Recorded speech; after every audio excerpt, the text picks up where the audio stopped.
What is going on, world? What's up, YouTube? It's Zero here. Today I'm bringing you guys a brand new episode of the 8 Below Show. Welcome everyone to 8 Below. Thanks for being here, guys, to the best entertainment related show here on YouTube. And I'm super excited about our episode here today. We have a lot of stuff to talk about, so let's get into it. A game that we've had requested from a lot of you guys out there is Dishonored, this franchise that has seen two editions or two continuations of the franchise.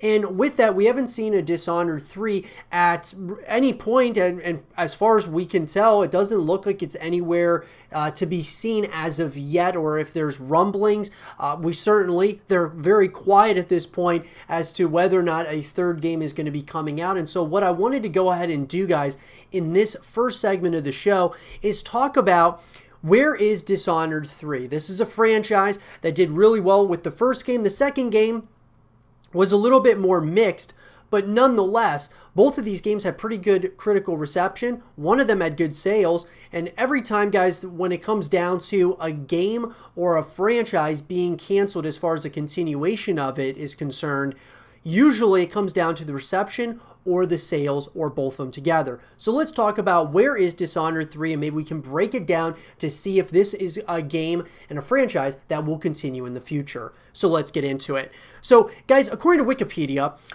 Dishonored, the first one, so Dishonored 1 in the week before its release was the third, the game was the third best-selling game on Steam based on pre-orders. During the first week of sales in the United Kingdom, Dishonored became the second best-selling game on all available formats behind FIFA 13, the number one selling PC game, and the biggest launch of an original game in 2012, exceeding Sleeping Dogs.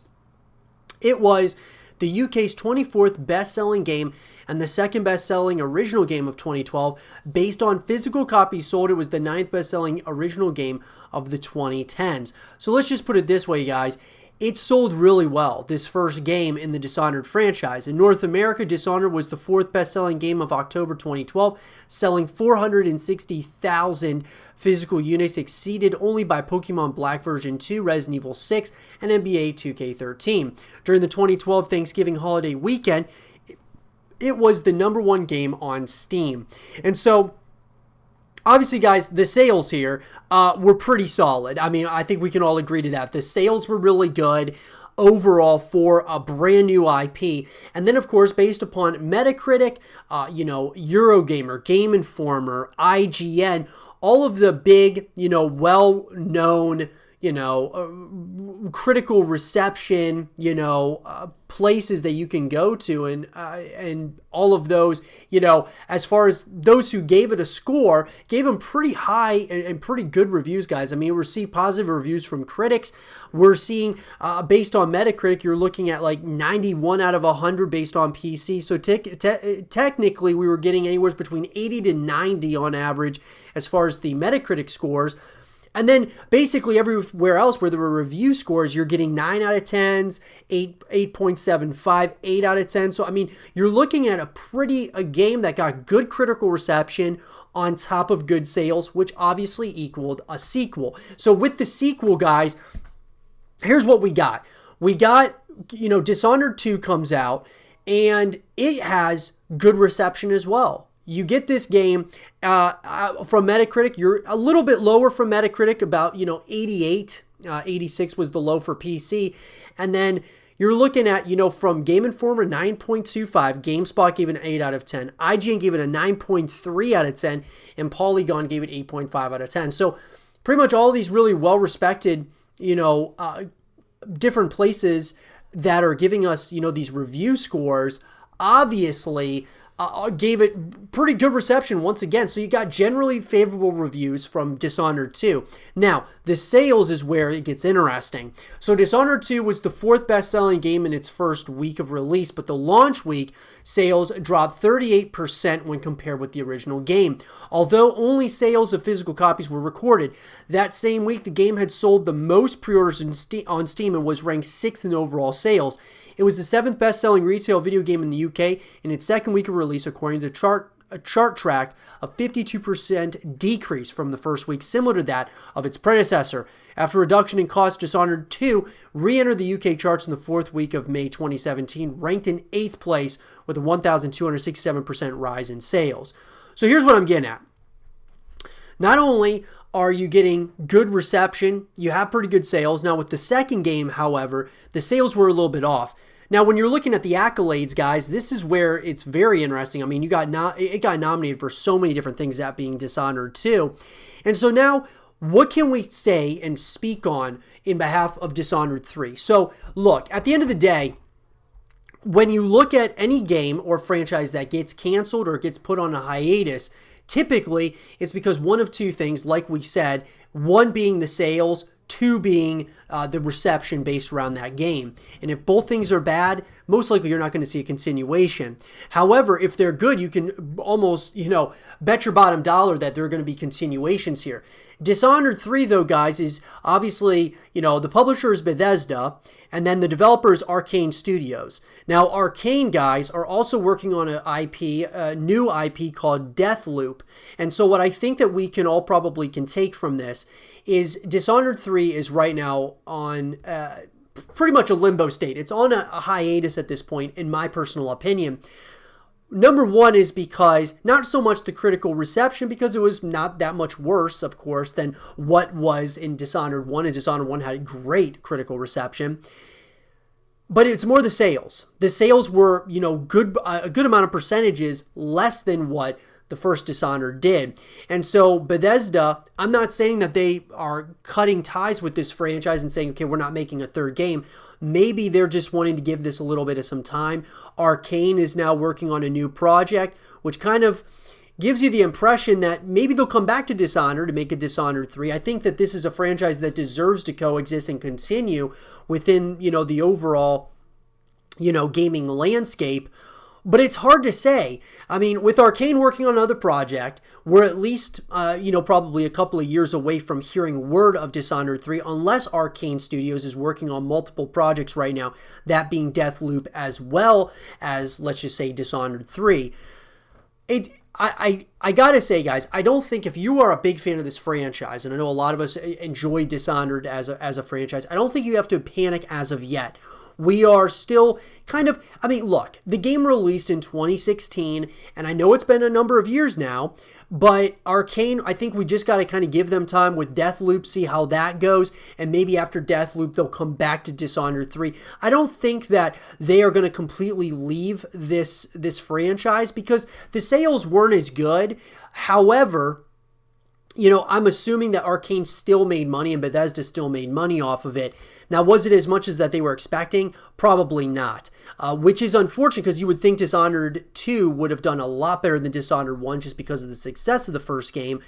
Typically, it's not until you get to the third game where you would see that drop off.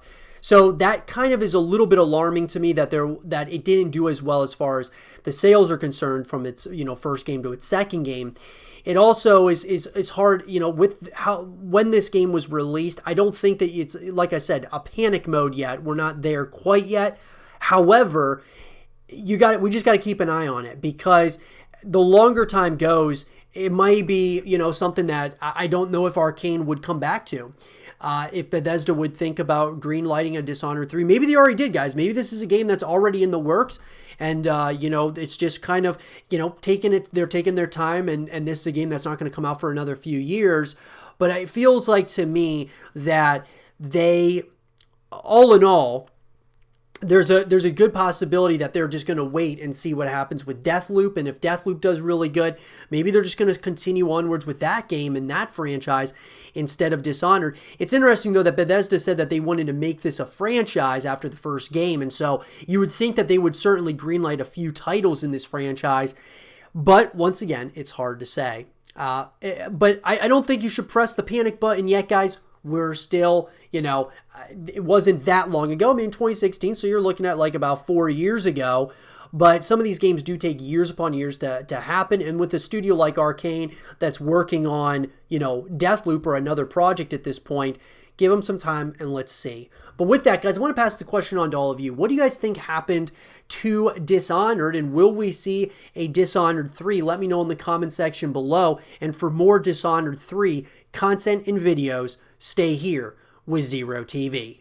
I want to give you guys the 5 games to watch right now here in July of 2020. So guys, what we're going to be doing is each month, we're going to be doing the 5 games to watch each in particular month based on the games that are coming out each month. Typically, guys, there's a decent amount of games that get released, whether we're talking AAA titles or if we're just talking about more indie projects or games that are coming out as well. I want to go ahead and discuss with all of you the 5 games to kind of watch out for and check out, whether that be on Twitch, on YouTube, wherever it might be, guys. It might be some games that you'll want to watch before purchasing. So let's get into it. So starting off, guys, with number 1, we are talking Ghost of Tsushima. So this is a game, guys, that certainly is on my watch list here in July. Going ahead and going to be watching it. There's a good possibility I'm going to buy this game. I mean, there's a very high possibility just based on the graphics alone. This is, you know, of course, coming from Sucker Punch, who are the guys who made the infamous franchise or the infamous games. And so I'm really excited to see this new project from them, Ghost of Tsushima. I'm wondering if this is going to be a fully fleshed out, you know, franchise, or if this is just going to be, you know, a single game. It'll be really interesting to say the least. But I'm very excited about Ghost of Tsushima. It's one of my most anticipated games, obviously, of the month. It was one of my most anticipated games of the year.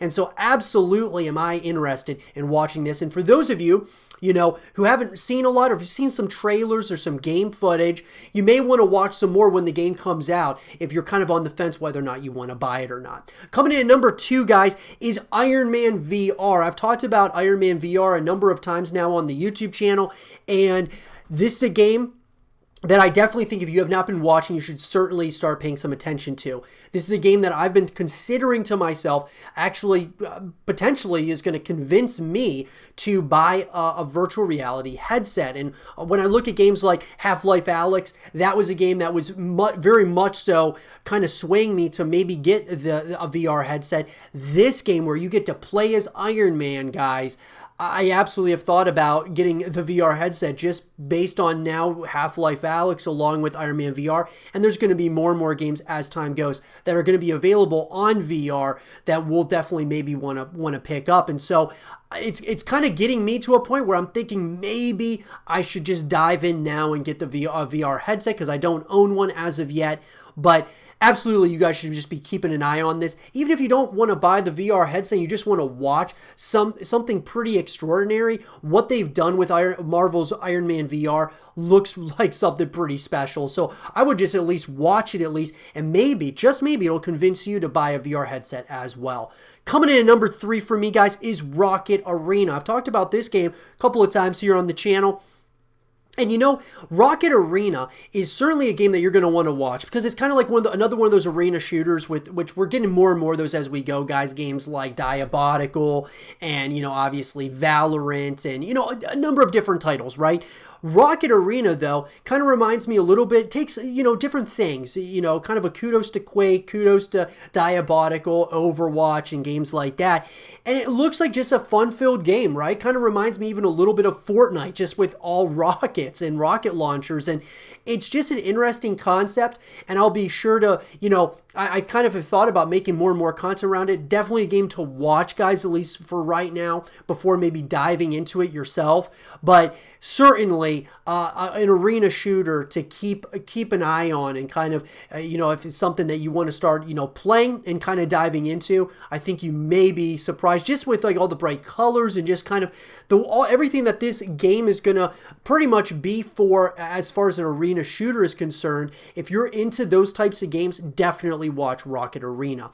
Coming in, guys, at number 4 for me is F1 2020. So Formula One racing, guys, really got into Formula One based on actually the Netflix series. And so I started kind of paying attention to it. And not only that, also started kind of getting into the games. And so F1, guys, if you're big into a racing game, this is one that you might want to try out or at least just watch, right? You may want to go back and play like, you know, F1 2019 or one of the other additions to the franchise. but you very well might just want to start watching some streamers play it, or maybe watch some videos on YouTube, watch some gameplay out there. And if you're into racing games, I would highly recommend just looking and taking a look at F1 2020, and it may very well be the next racing game that you might want to pick up. So definitely keep an eye on that.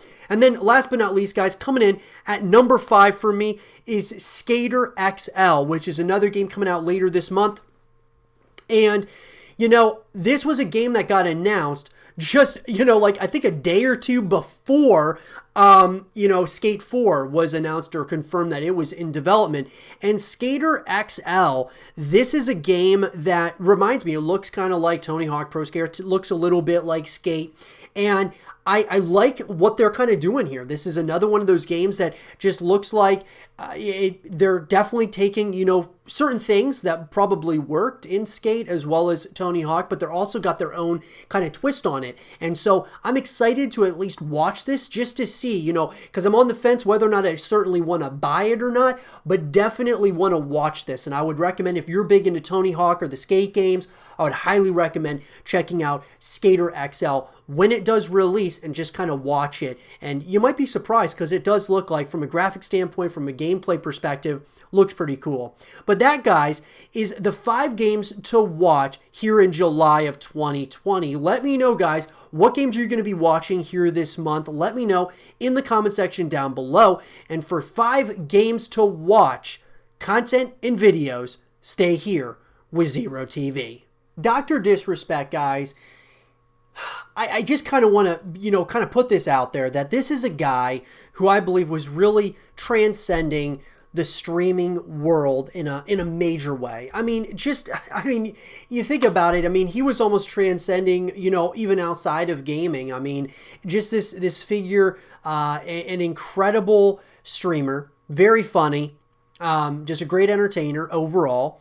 And like everyone else, he's had his flaws. And I think it's important that, this is a guy, when it came to streaming, I certainly looked up to when it comes to just his, the effort he puts in, to the production quality, to, the team he has around him, to, just the support he obviously has from his family, his friends, and really, it just comes to show that he's built something really special with the Champions Club and such, in a major way. And there's really no debate about it. He has done an incredible job building something really special. Well, guys, I had been kind of putting this off to talk about this, because really, during this segment of the show, and I had thought over and over again whether to talk about, what happened here with Dr. Disrespect and such. And you know what? We don't really know all the details. And we don't know, sometimes there's he said, she said in every single situation out there. So I'm not even going to even speculate. What I'm going to tell you, though, is that he was permanently banned from Twitch. So that's obviously kind of what happened, right? He was permanently banned. Now, the reason for it, guys, is one that we can kind of go over ad nauseum. And I'll probably make a separate video that will kind of go and break it down, kind of go through a couple of articles, go through a couple of, different people out there who know the situation very well, maybe know him, kind of related or within his inner circle, that can kind of, give us more, shed some more light on what's kind of going on here. And at the end of the day, guys, he was permanently banned. And, Dr. Disrespect, to think that this almost larger than life figure within the streaming world, what his next move is and where he's going to end up next is a very interesting one. I think that when we all look at, the grand landscape of gaming and just where we've come, how far it's just like how gaming has progressed over the years in such a significant way it's incredible. It really is. It's something that I don't know if we're going to ever be able to fully grasp as time goes here, what guys like Dr. Disrespect have built and helped kind of continue moving the industry forward. So let's just put it that way. So at the time of this recording, it's been the more the question is he's been, been quite silent on, what's going on and such. He had a video that came out, or I shouldn't say a video because he was actually streaming. And at the end of that stream, which was his last stream, was basically, he just wasn't himself. He was thinking obviously about something, and he ended up just shutting the camera off, saying a few swear words, and then shutting off the camera, or kind of, ending the stream kind of abruptly. And obviously we don't know exactly why. There's a ton of speculation. There's a ton of people out there that are saying that it has to do with some type of harassment. It has to do with, issues with Twitch, or it has to do with something he said years ago. I mean, there are so many different speculation types of theories out there on what's going on. I'll be sure to keep you guys all posted as we find out further information, but it's tough. I mean, it really is. I mean, when you see a really, a big streamer out there, and when we're looking at so much of the cancel culture, and all these people that every little thing that happens to these huge celebrities, are really more so personalities within the gaming space, anytime they do or say anything, I mean, it gets criticized, it gets critiqued, it gets dissected by a number of people in the community.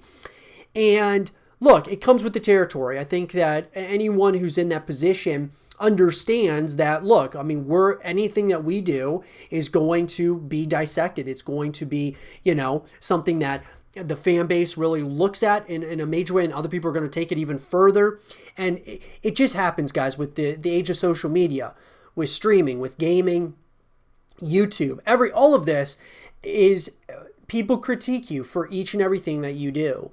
And so I think with Dr. Disrespect, I just hope, and this segment, I more than anything, I just wanted to say, this is a guy who, I've really looked up to in the streaming world. Just, his work ethic, especially the production value and quality that he has of his show, that he really puts on Twitch on a pretty consistent basis. I mean, almost every day. And I just hope that everything's okay. I hope he's able to resolve whatever's going on here, and I'll be sure to kind of keep you guys posted as more information comes out. But he was permanently banned from Twitch, and I'm hoping that is lifted. I mean, obviously we got to kind of wait and see what the issue is here, what happened, but I think that, and I'm hoping that, whether or not this is something, I mean, this screams like significant negativity here. Hopefully it's just some kind of misunderstanding, or there's just, there's an explanation for it at the end of the day. But it's not looking too good right now, unfortunately, guys. But I'm hoping that it gets resolved, and Dr. Disrespect can either, kind of get back to what he does best, because I think that he is this is a guy who, has a really large community, but he's such a huge voice for the gaming community in general. And lots of people look up to him, and he is, he's become, like I said, kind of a larger than life figure here in the gaming community. And see someone like that getting permanently banned for how long and such, it's something that could, it could really send ripple effects throughout the entire industry for a while. But with that, guys, I want to know from you guys, what do you guys think about this whole situation? I'll be sure to keep you guys all up to speed as further information comes out. I don't want to really, I don't like putting drama-filled things on the YouTube channel. For me, guys, I like to try to be as positive as possible about things. And this is just one that I thought I wanted to kind of just talk about briefly, and I will continue to kind of follow up on this story, just because I've really enjoyed watching Dr. Disrespect's, all of his content and such. I mean, it's kind of like if something controversial came out about, one of your favorite athletes or one of your favorite movie stars, you might want to talk about it. I probably would talk about it here on the YouTube channel if something happened to one of my favorite, movie stars, or, one of my favorite, sports athletes. So what I'm getting at is, he's a guy that I really look up to from the streaming and just gaming in general, that perspective. And so I'll be sure to keep you guys all up to speed. As further information comes out, let's have a real conversation about it, guys. Let me know what you guys think in the comment section below. And for more videos like this, stay here with Zero TV. We've talked on the YouTube channel a number of times, guys, about Mass Effect, the past, the present, and the future of the Mass Effect franchise, and you guys can check all those videos here on the YouTube channel. But in this last segment of the show, I want to talk about the top 5 things that we want in Mass Effect 4. That's been kind of the real talking point here, guys, is the future of the Mass Effect franchise and kind of where is it headed. So Mass Effect 4, guys, this is a game that has not been confirmed as of yet. It's a game that we are hoping to see at some point or another, probably sooner rather than later, maybe after Dragon Age comes out, the new Dragon Age game, or whatever the case might be. I think a lot of us are speculating on this next title. And what I wanted to go ahead and do is the top 5 things that we want in Mass Effect 4. When I say we, guys, I'm going to be giving you guys my thoughts here and my opinions. Some of you may share similar opinions. Some of you may not. I would love to hear from you guys in the comment section down below what you guys want to see in Mass Effect 4. So let's get into it. Coming in at number 1 for me, guys, is I think that what we've all learned from Andromeda, which is the most recent addition to the Mass Effect franchise, I think we can all agree that Andromeda, even though it was an interesting take, it was kind of a risky move for just the developer, the publishers involved, everyone, to kind of take a risk there with Mass Effect Andromeda. I actually enjoyed the game overall. There was obviously flaws and such within the game. However, I enjoyed it for what it was, but the vast majority of you who in the fan base at large didn't really enjoy it. So with that, my first thing that I want Mass Effect 4 to kind of carry on from where the trilogy ended. Now, it can kind of be a different narrative and such, but I think that they need to kind of explain some things, maybe what happened at the end of Mass Effect 3, and kind of, not that we have to play a Shepard, but I think that we just need maybe some questions answered, and that kind of can move into the next segment of this narrative and of this story. So with number 1, I think that they should go back to, the core here of what made Mass Effect so great with that original trilogy and kind of continue that moving forward, maybe following shortly after the events of Mass Effect 3.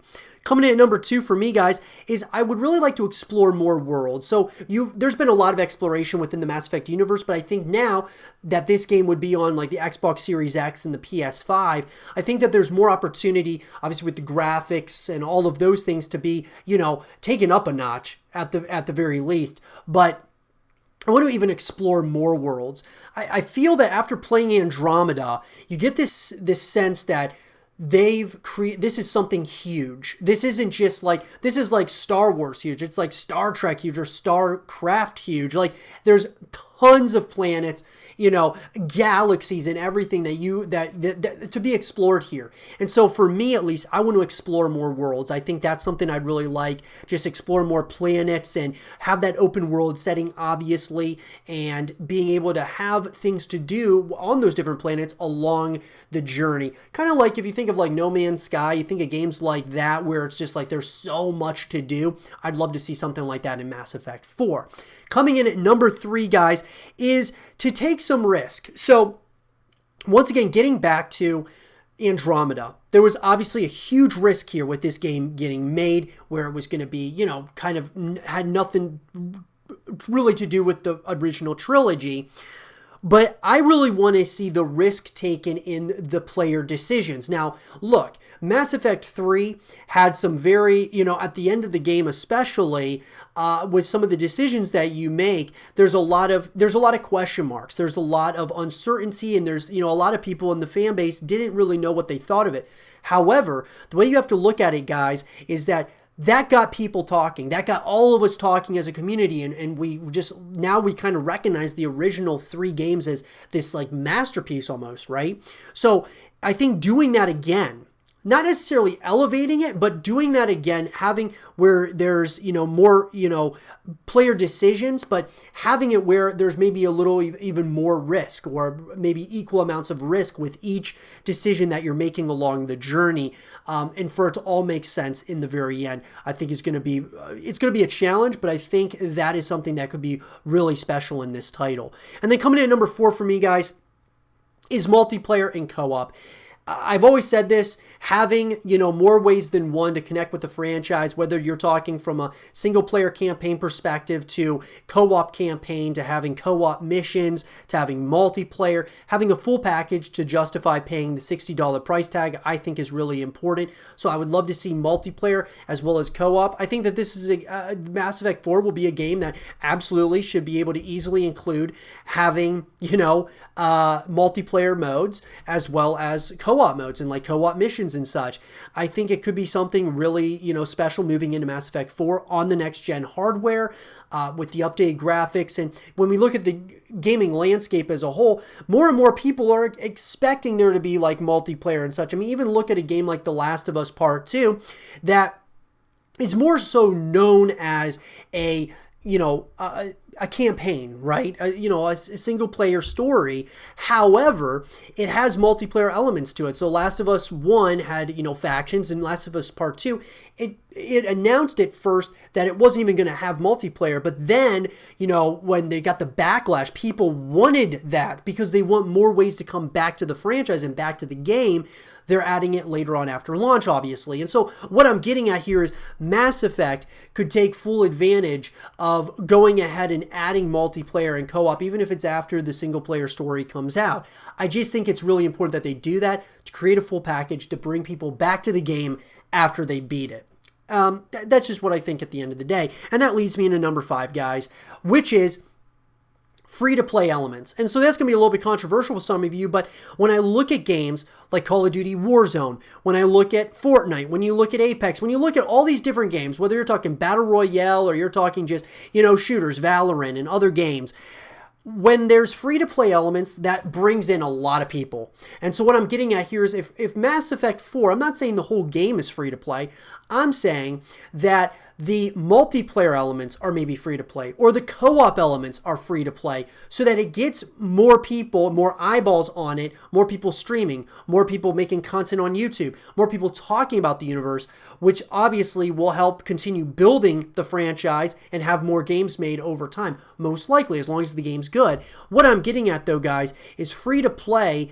At first it was thought of to be, okay, this is a really cool concept, but it's probably unsustainable. But now we're seeing so many AAA titles doing it. And now we see that, it's becoming widely accepted, and it's something that people are starting to expect now out of certain games. And I'm not saying that, Mass Effect 4 is going to have free-to-play elements. Most likely it won't. However, it is a want for me. I think even just having the multiplayer aspects to be, free-to-play so that more and more people can at least try it, that would be something really special in my opinion. And this is a big IP, guys. You get more and more people and more eyeballs on this game, it's going to grow the fan base. It's going to grow the franchise in a major way.